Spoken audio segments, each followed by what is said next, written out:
एक दिन प्रधानमंत्री 8 बजे कहते हैं, पता नहीं फाइन ट्यूनिंग हो गई भगवान के साथ, डायरेक्ट मैसेज भगवान सर ने बोला है, सर प्रधानमंत्री ने ये बोला है, ये मैं नहीं बोल रहा हूं, प्रधानमंत्री ने बोला है कि मेरा डायरेक्ट कनेक्शन है भगवान के साथ, मैंने नहीं बोला, मैंने नहीं बोला। स्पीकर सर, मैं रिस्पेक्ट कर रहा हूं, ये प्रधानमंत्री के शब्द हैं, मेरे शब्द नहीं हैं।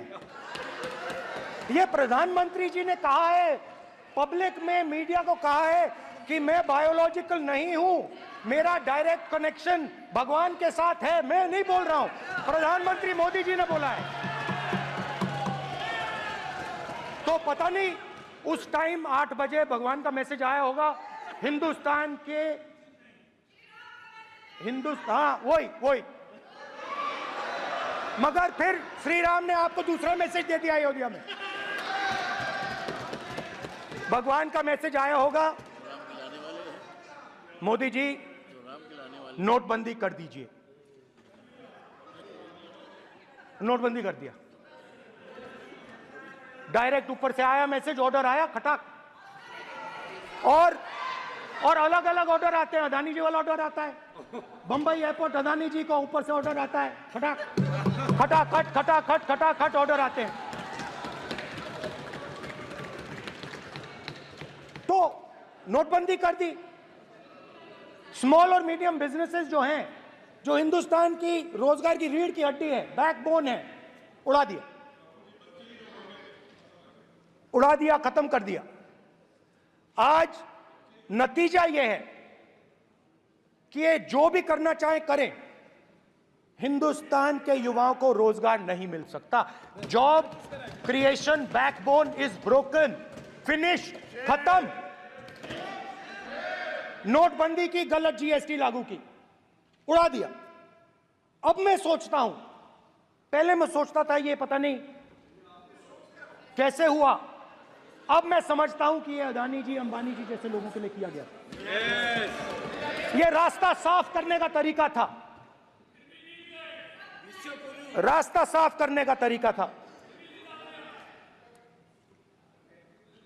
इनकम टैक्स डिपार्टमेंट उनके पीछे पड़ा रहता है, जीएसटी, डिमोनेटाइजेशन, 24 घंटा उनको तंग करते हैं, उनके कैश फ्लो को रिस्ट्रिक्ट करने की कोशिश करते हैं, कैश फ्लो को क्रश करने की कोशिश करते हैं कि वो परे हट जाएं और अरबपति उनकी जगह ले लें। आप किसी भी छोटे व्यापारी से पूछ लो, किसी भी स्मॉल मीडियम बिजनेस ओनर से पूछ लो, ये आपको बता देगा। गुजरात में मैं गया, टेक्सटाइल ओनर्स के साथ मेरी बात हुई, मैंने उनसे पूछा नोटबंदी क्यों हुई, जीएसटी क्यों हुई, साफ बोला अरबपतियों की मदद करने के लिए जीएसटी और नोटबंदी की गई है। नरेंद्र मोदी जी अरबपतियों के लिए काम करते हैं, सीधी सी बात। मैं जाता रहता हूं और आपको गुजरात में हराएंगे इस बार। आप लिख के ले लो, आपको ऑपोजिशन इंडिया गठबंधन गुजरात में हराने जा रहा है।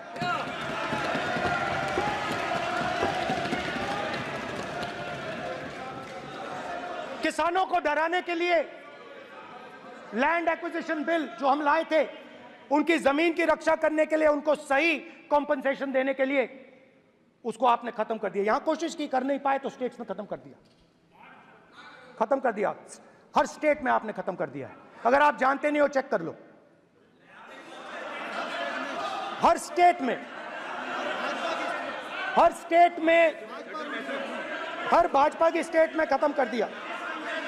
तो किसानों को जो हमने लैंड एक्विजिशन बिल तैयार किया था सही मुआवजा दिलाने के लिए, उसको आपने रद्द किया।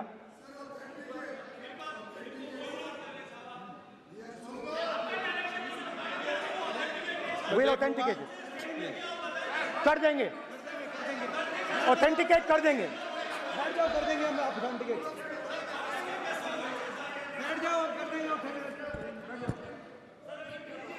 उसके बाद किसानों को डराने के लिए, याद रखिए शिव जी कहते हैं डरो मत डराओ मत, किसानों को डराने के लिए आप 3 नए कानून लाए।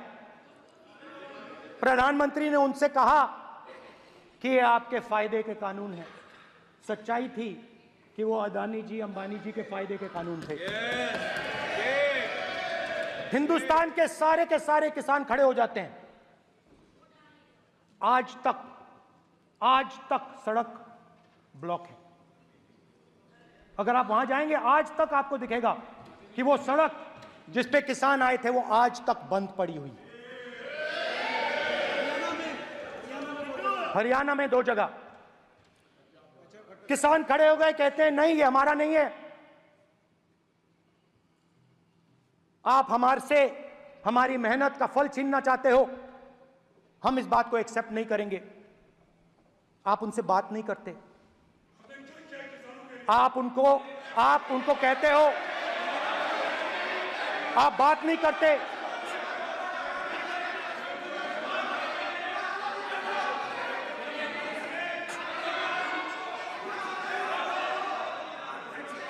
आप बात नहीं करते, आप गले नहीं लगते, आप उन्हें आतंकवादी कहते हो। आप कहते हो ये सब आतंकवादी हैं। झूठ नहीं है, झूठ नहीं है, सच है, सच है। 700 किसान शहीद हुए। हमने इस हाउस में कहा कि किसानों के लिए मौन होना चाहिए। आपने मौन नहीं होने दिया। आपने कहा ये किसान नहीं है। आपके मुताबिक ये किसान नहीं थे, ये आतंकवादी थे। देखिए, आपकी एलाय सिर हिला रही है, वो भी सहमत हैं। कौर जी सहमत हैं। देखिए, हमारी जरूरत नहीं है, वो सहमत हैं आपसे, वो सहमत हैं। स्पीकर सर, किसानों ने मांगा क्या? स्पीकर ने किसानों ने सिर्फ ये कहा कि अगर 16 लाख करोड़ रुपए अरबपतियों का कर्जा माफ हो सकता है तो हमारा भी थोड़ा सा कर दीजिए। किसान ने ये कहा कि हर प्रोडक्ट के लिए सही प्राइस मिलती है, हमें भी एमएसपी दे दीजिए। और आप लोगों ने कहा किसान का कर्जा माफ नहीं होगा और एमएसपी नहीं मिलेगी। स्पीकर सर, एमएसपी जब मैं speaker sir, MSP with legal guarantee, Speaker sir. The issue is MSP with legal guarantee, not just MSP. MSP is being given. The issue is Kisans want MSP with legal guarantee, which you are not ready to give them. तो किसानों में आपने डर डाला, भय डाला, महिलाओं में महंगाई, गैस सिलेंडर, सेना में अग्निवीर, हर व्यक्ति के लिए आप लोगों ने भय का कोई ना कोई पैकेज दिया, गिफ्ट दिया, तोहफा दिया। स्टूडेंट्स की बात करते हैं। जो आप 2000 साल पहले की बात करते हो, थोड़ी सी भविष्य की भी बात कर देते हैं, इंडिया के फ्यूचर की बात कर देते हैं। रोजगार तो आपने खत्म कर दिया। नोटबंदी, जीएसटी, जो आपने स्मॉल एंड मीडियम बिजनेसेस थे उनको खत्म करके, युवाओं को आर्मी में अपॉर्चुनिटी मिलती थी, अग्निवीर उनके लिए आपने दे दिया, वो खत्म कर दिया, रास्ता ब्लॉक कर दिया। पब्लिक सेक्टर को आप प्राइवेटाइज करते हैं, वो रास्ता बंद कर दिया। और अब एक नया फैशन निकला है, नीट।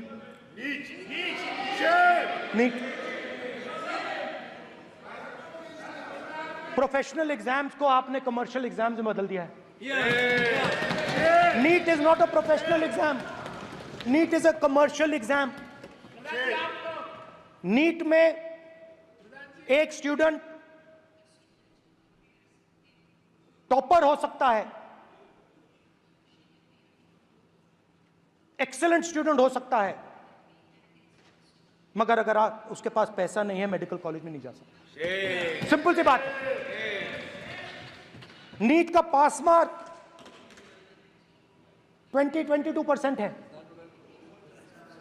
वो पूरा का पूरा एग्जाम, सर एजुकेशन मिनिस्टर पूरा का पूरा एग्जाम अमीर बच्चों के लिए बनाया गया है। कोटा में पूरे के पूरे एग्जाम को आपने सेंट्रलाइज किया। हजारों करोड़ रुपए बन रहे हैं, हजारों करोड़ रुपए बन रहे हैं, और कमर्शियल पेपर जो आपने बना रखे हैं, कमर्शियल एग्जाम्स, 7 साल में 70 बार पेपर लीक। प्रेसिडेंट्स एड्रेस में ना नीट की बात होगी, ना अग्निवीर की बात होगी, ये बातें नहीं होंगी। और हमने कहा, हम स्पीकर सर, हमने कहा कि एक दिन का डिस्कशन अलाउ कर दीजिए। हम आपके साथ खड़े होकर इसको रिजॉल्व करना चाहते हैं।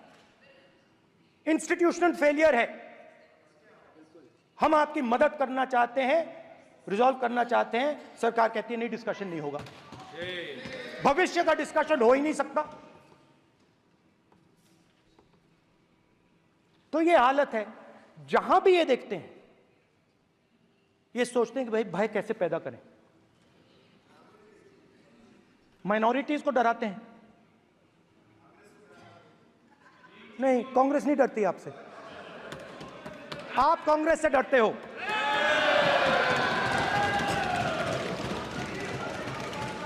हिंसा, नफरत माइनॉरिटीज के खिलाफ, मुसलमानों के खिलाफ, सिखों के खिलाफ, क्रिश्चियंस के खिलाफ। और माइनॉरिटीज ने क्या किया? माइनॉरिटीज ने क्या किया? हर स्फीयर में हिंदुस्तान को रिप्रेजेंट करते हैं, नाम रोशन करते हैं। पत्थर जैसे हिंदुस्तान के साथ एक साथ खड़े हैं, देशभक्त हैं। और आपने सारे के सारे माइनॉरिटीज पर आक्रमण किया, उनके खिलाफ हिंसा, नफरत फैलाई।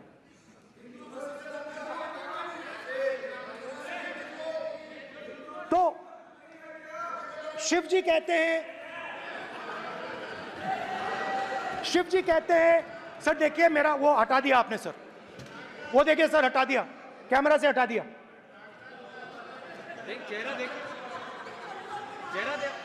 देखिए, सर देखिए वापस आ गया सर, हटाओ सदस्य। ये देखो, एक मिनट देखा सर आपने? एक मिनट देख लिया? एक minute. See, sir, Speaker sir, NEET students spend years and years preparing for their exam. Their family supports them financially, emotionally. And the truth is that NEET students today do not believe in the exam. Because they are convinced that the exam is designed for rich people, not meritorious people. I have met a number of NEET students, every single one of them tells me that the exam is designed to create a quota for rich people and to create a passage for them into the system, and is designed not to help poor students. Now, इससे भी बहुत डर होता है। महीनों पढ़ाई करते हैं, ये पता नहीं कि भैया एग्जाम लीक हो जाएगा, नहीं होगा, अगर पास भी हो गए तो पैसा कहां से आएगा।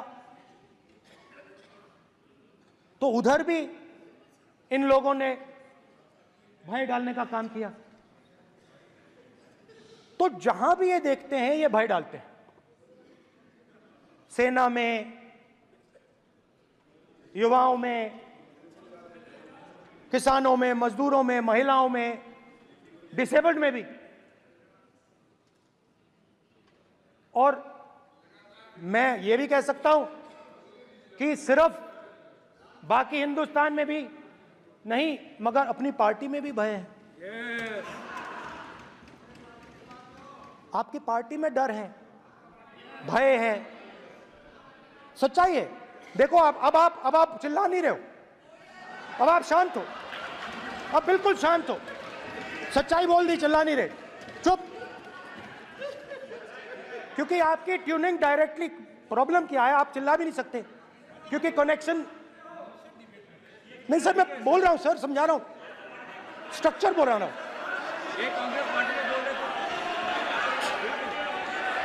सर लोकतंत्र में पार्टी में डेमोक्रेसी होनी चाहिए। कोई भी इन पार्टियों में कोई भी आके कुछ भी कह देता है। ग्रुप ऑफ 22, 23, 24, 25 सब जो बोलना है बोल देते हैं, मगर आपकी पार्टी में भय है। सत्यमेव जयते, ना डरो ना डराओ। सर